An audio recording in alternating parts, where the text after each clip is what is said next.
That's actually really interesting. I wonder about taking it from a very slightly different angle and applying some degree of bonus for the like all the standard Logi support equipment, like the things that are bonused already. Maybe include the nanite injector. Anyway, be that as it may, have each race have some bonus to each one of them, but what the bonus is sticks with the theme. Because I really like what you were outlining for Caldari, for example. So if they had a bonus to repair tools, nano hives, scans, etc., but they were all range. Like the bonus to the scanner is increasing the overall reach of the scanner. The bonus to the nano hives is increasing the range of the bubble. The bonus to the repair tool is increasing the range of the tether. Then that establishes a theme that people can actually build around. Um, that I'd have to think about it more to see what would fit each race, but that would be interesting because then you're not pigeonholing Lodgies into only using one type of equipment based on race. Instead, you're emphasizing a sub theme or a niche for it, which is really interesting. You could have, for example, the Amar get a bonus to total carried for the deployable ones because they're known for just like stacking things in bulk. Um, yeah, maybe duration on the scanner for Amar, but yeah, no, I hadn't considered that before, but I really like this as a concept. As for no, as for the other types of equipment that we don't exactly see on Lodgies as much, I mean, we obviously see support equipment like scanners and nanohives all over the place. But what do you think about cloaks and remote explosives and some of the less used things? Do you think that there should be some sort of bonus for them, or should that be left for maybe like Legion in the future, or for another class or another role on the battlefield? Cloaks, I could go either way. I kind of almost feel like the cloak needs to be buffed again slightly from where it's been brought down, and then maybe made a little bit more scout exclusive, like not actually required to be exclusive, but have the scouts be the only ones that are getting the fitting discount on it. The rest of it, I think, are absolutely things that Logis should have full access to and should be made more functional. REs, I would really like to see some of the splash radius increased, but the ability to throw them and detonate them quickly be drastically scaled back so that they become a tactical thing, not an alternate grenade. And then proxies, they're great in theory, but they really need some attention to be functional. Like I can make proximities do damage. I've taken out tanks with them, etc. But it basically requires me to have a Logi suit where I've stacked all the types of proxies on one suit and deploy them in fields. And it seems a bit excessive to have to use, four types to be able to have any legitimate chance of taking a vehicle out. So, figuring out a way to make them a little bit more valuable would be good. I'd probably, if if at all possible, I'd like to see some varieties introduced so that people could make some choices, like stuff with lower damage and tighter splash, but a much faster trigger. Stuff with significantly higher damage but a longer trigger. Things that emphasize splash over detonation time and raw DPS, so forth, so that you can kind of make a choice about what you're going to be using them for. Am I deploying this in a bottleneck and going to try to bait a tank that I really need to crack? All right, focus charge. Am I going to be trying to keep people from, murder taxiing through a wide open field? Okay, I'm going to be using the big splash area ones, things like that. And I think that CCP can do that because it wouldn't actually require new art assets or anything of that nature. It would be, entering a new name and some new mechanical values. But regardless of the proxy needing its own little touch up, I think that adding those to Logis as far as access and some bonuses would absolutely be positive, because then you have the Logis being able to contribute a little bit more meaningfully to the combat without actually infringing on the direct Slayer role.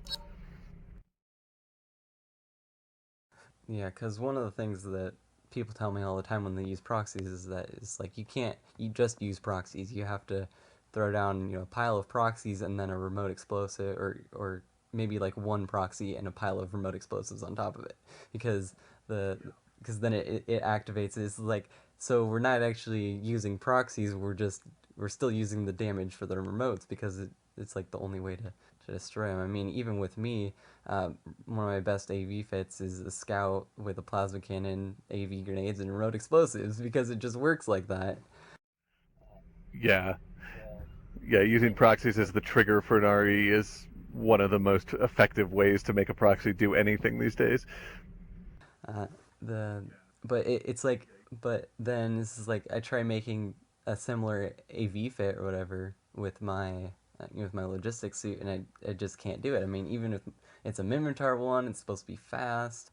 It just doesn't have that's I don't know. It just doesn't feel the same. I guess even if I use multiple remotes or try and focus on something. Oh, I mean, it doesn't help that my mass driver only does 40% damage to vehicles, anyways. But there's just so many things like it just there's no like they were talking about in lead or wanting to make the logistics role subdivided into two, into support and then demolitions. And this is like, what is this something? Are you going to implement something new on top of that? Instead of just what we have now, because right now there is really no demolitions role for logistics in DOS. Yeah, yeah. Well, and even the support role is shaky. It's like, well, cats like you and I can do pretty well. We've got the SP and we have the experience, but honestly, on the field for most people, trying to play Logi isn't really something that's super viable. Like most of the time, if you're pseudo new to it, the only way that you're doing semi decently as a pure support player is if you're running with two Proto Sentinels, and then it's just that they're doing everything and you're sort of topping them off after the fact, but you don't have any active role in most of the situations, because even if you're trying to like just be behind them and rep, unless you have the proto Minmatar suit and probably like the sixkin or something, you can't keep reps on both of them, and you're too close to the combat to be able to survive, because stuff that they can take will just totally rip through you. And I see Lodgies have this happen all the time, where people are like desperation grenading at the heavy because they're about to go down. The heavy shrugs it off, and the Logi dies. Yeah, I mean, I tried to make a video one time about just the new player experience and being a Logi or whatever, and trying to make it, the basic of basics Logi. You start off with just barely enough skill points in order to do it, but you end up with a fitting that you die so quickly because you have no skills in anything, and you can't boost up your HP very much. And then on top of that, the basic equipment, well, it is pretty decent. I still just I felt like I was almost useless. Even if I'm running with a really good heavy, or in a really good squad, it's just all the other Lodgies just kind of, I would be the first one to be picked off, I guess. Yeah. Yeah. You take the weakest suit in the game as far as survivability. Make sure that it's slow. I mean, even the Minmatar Logi is slower than so many of the suits right now. And then paint it bright yellow. It's like, is it any wonder that we die? And then the equipment scaling. Like, I'm glad Rattati's addressing the needles now. That's going to be something. But for the longest time, and to some extent even once he makes that change, the potential earnings and risk versus reward of equipment is just skewed so much towards using militia or standard. Like, don't ever use the proto in most cases unless you're just going to spam and swap out, because then you're not actually risking it. And that to me is really flawed. Like, you shouldn't be incentivizing people to only run the worst or spam. Like, those shouldn't be the two ways to optimize your fittings. Yeah, I think about the like assaults and so forth. If they were run that way, we can sort of see it in the snipers, because most people will not run sniper unless they're either running a fails from way far away, which is not identical to spamming, but it's kind of the same theme. Make sure you're never risking anything, not really. Or they're using just like a militia sniper rifle on a starter fit, because then it's just so cheap it doesn't matter. And most of the time, stuff in between isn't really used, and the sniper role is heavily marginalized.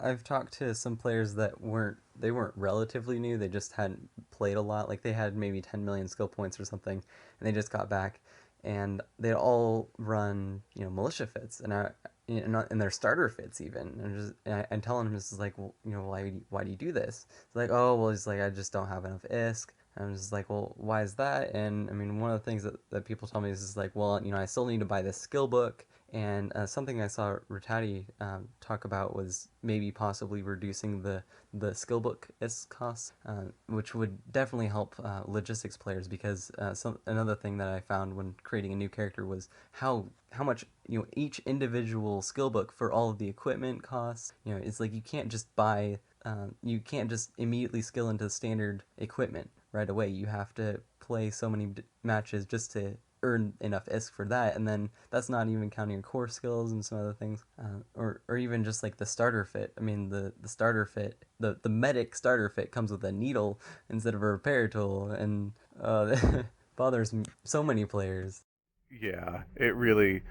Well, the cost benefit stuff, like you have the early elements where you can't even really try to play the Logi role, as it will be later game, until you have several million SP, honestly. So you have players who are kind of trying to cobble it together and desperately do something along the way, and that's bottlenecking the playstyle and the ability to learn it or experience it. Whereas if you're being, say, an assault, you can do that from literally day one. But then there's also the just the risk versus reward cost effect. Like my PC fit, for example, my PC Logi fit is not full proto because even with max skills on essentially everything relevant to it, certainly all the fitting stuff, I can't actually fill all the slots with proto. I mean, some of them are like standard and militia items because I just don't have the resources left to do anything once I've put on my support equipment. It's essentially 200,000 ISK. My fully protoed Amar Sentinel is, let me see, I'll pull up the exact figure here. It is just under 133,000 ISK. And it's infinitely more survivable. So things like that are a pretty big deal, actually, because people keep on the forums talking about how, well, Lodgies can earn all those war points, and so they're already quote-unquote overpowered. And that's kind of broken twice, because for one thing, there aren't that many people running pure support.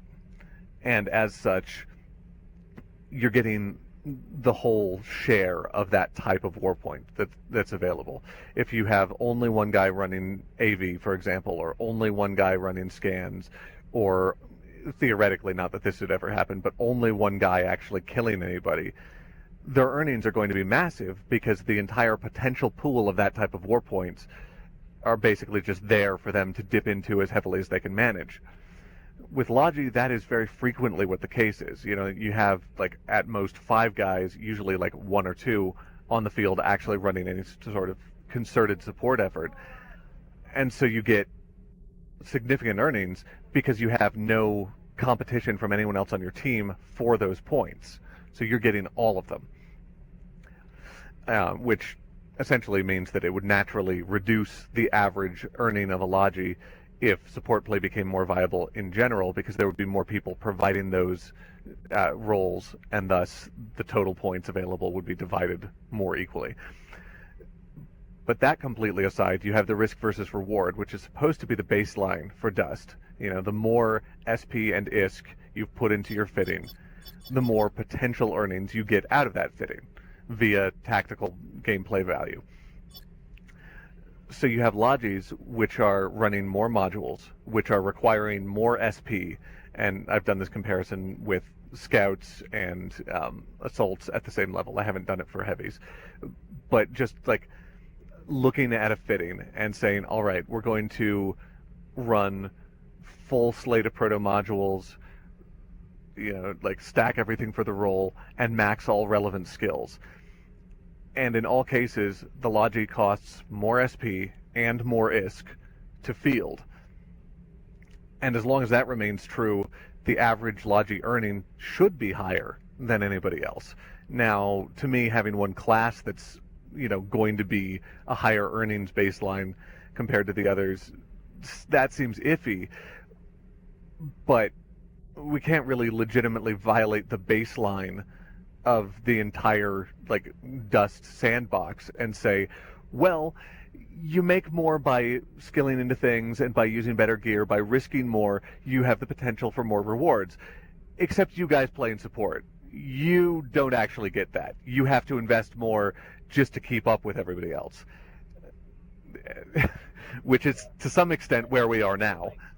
I feel like one of the things that I see a lot of is that people tell me that, this is like Lodgies make 4,000, 5,000 a match, whatever, and all this stuff, and it's like, yeah, I mean, it's definitely possible, and it's not too hard to do, but one, you have to realize that they're in a squad, right? And two, the squad leader has the defender order on them, and all of the Lodgies that are surrounding the defender are all getting those points, and so your squad leader is gonna be just getting massive amounts there, and so I mean, without that defend order bonus, you wouldn't be seeing those ridiculous amounts. I mean, maybe you probably still see them, but just not as often, or they definitely be more rare. And I mean, well, yes, we could go in and try and fix that, or try and change out the defend order, or even just the orders in general, because obviously some of them are just useless. The biggest thing here is, or the easiest thing that Rattati was proposing there, was just to increase the orbital amount to 5,000 from 2,500, which I think is great, because honestly, I don't want to reduce the war points for anything. I'd rather see increased for certain things and maybe reduced for other ones that are somewhat easy to get. Yeah, well, I think some of it is just a lack of understanding of context for some people, because they look at things and say, well, my KDR is 5. I've, wiped out 30 people. How is that guy scoring more than me? That's not fair. And they get resentful. I know that I've talked to several people that kind of have that general attitude. But comparing it in context, if you have your standard, say, 100,000 ISK assault fitting, running a proto fit, some of them actually range a little bit above that, but just for simplicity of math, you have 100,000 ISK proto fit for an assault and approximately 200,000 ISK Logi fit. If that assault dies 5 times with a 5.0 KDR,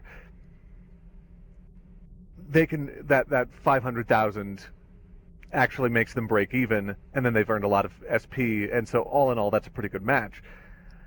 A Logi running in their fitting and making 500,000, which can happen, but is not that common by any stretch, that's 2.5 suits. So if you've died 3 times, you're going negative. How many Logi make it through an entire hard-fought match with less than 3 deaths?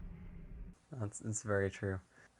So something I think is that people need to keep in mind is that each piece of equipment is, I mean, if you run 2 good proto equipment, that's about the same as a proto weapon, or I guess the assault variants, the 77k ones, like that's about how much it is about. And then if you want to be like a decent Logi, you kind of have to run either an advanced or a prototype weapon just to defend yourself. And then on top of all of that, I mean, you do have the most module slots of any other suit, so you're spending a little bit more there, and just to keep up with the HP values of the other suits. I mean, yeah, they might have put those extra module slots on there for scanning and other things, but in the at the end of the day, it's just that it's like the HP modules are what's going to keep you alive, and what's going to do the or give you the best survivability, especially when you're running so many expensive equipment that you can't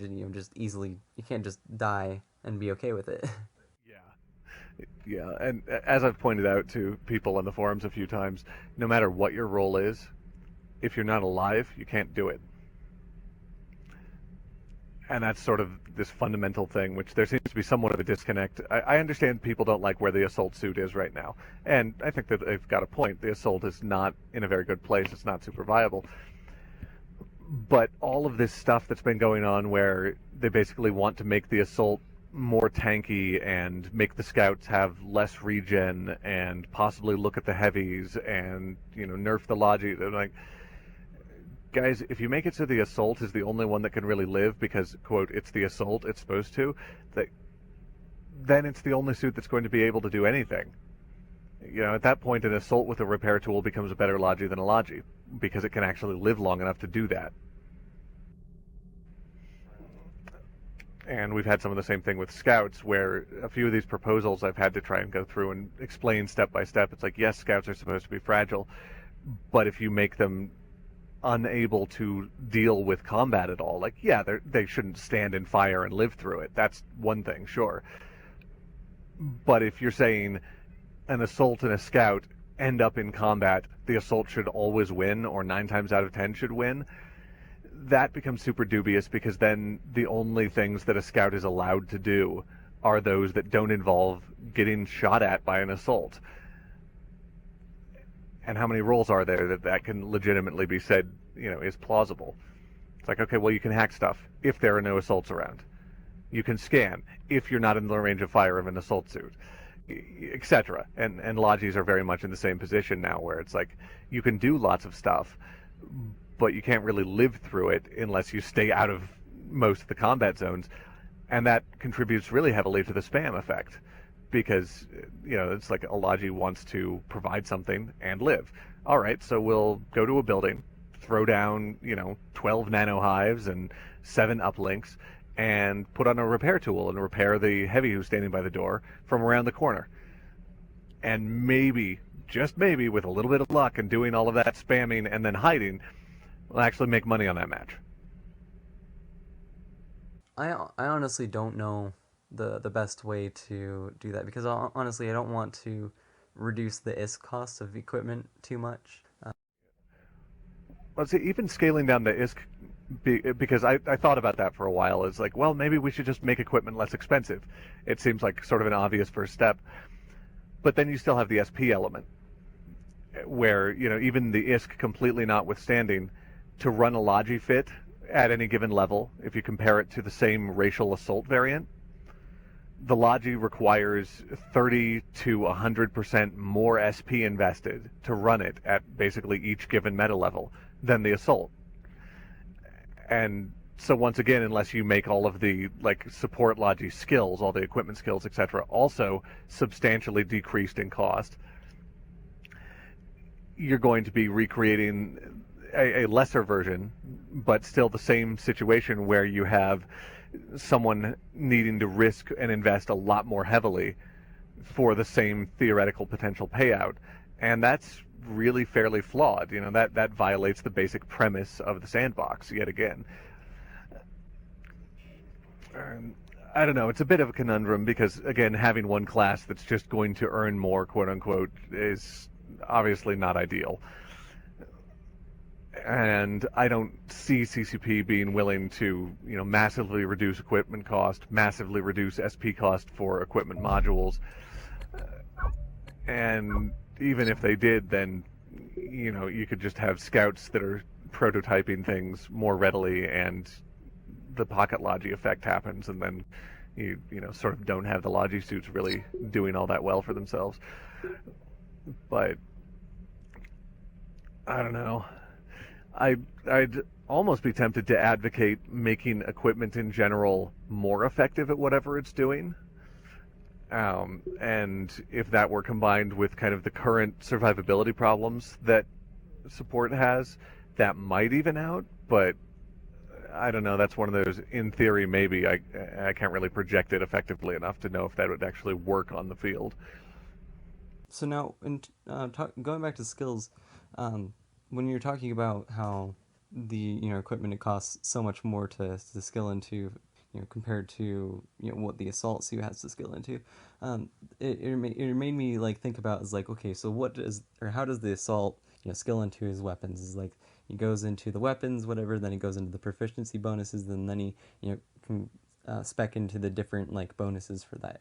Now, obviously, trying to make changes to the skill system right now is kind of it's not anything that we can probably do anytime in the near future. But in terms of like Legion in the future, like would you be in support of some sort of skill system where is very similar to the weapons? So, for instance, you'd skill into nanocircuitry, right, and you'd skill into your operation bonus first, just to be able to get be able to use the thing, and then as once you get to level 3, then maybe there's like some skills for bonuses to the different parts of your equipment or something. Yeah, absolutely. I'm actually surprised that they didn't do that right out of the gate because that's how they have it set up in Eve, and it actually works really well.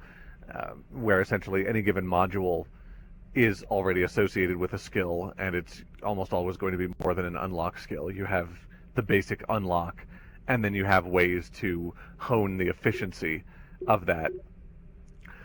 And I think that that would actually solve a number of the potential problems because, for example, you could reduce the basic skill that allows you access to gear so that the newer support players could kind of get their feet wet and figure out which types of gear they wanted to try and use without investing so much, either, ISK or SP, and get some experience.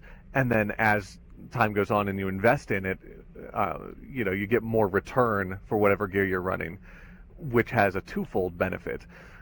One, as you go up in value, like the higher meta levels of things, those bonuses to efficiency will become more valuable. If for example, you have a repair tool that is repping at 10, just for simplicity's sake, and you have a skill that's providing a 50% bonus to that, you're now repping at 15 once you have both the skills maxed out.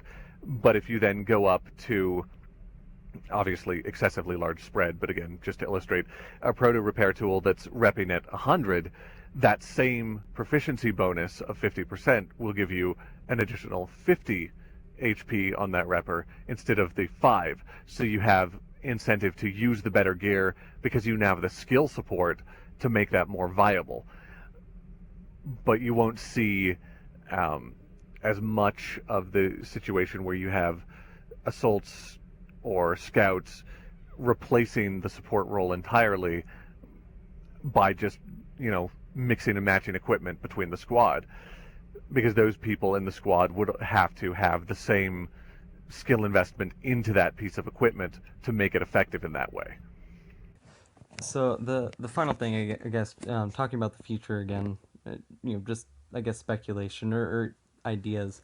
Um, is there any pieces of equipment that you feel are missing in Dust that maybe would provide counters that aren't here currently, or I guess that obviously not for Dust, but for Legion and in the future? Oh yeah,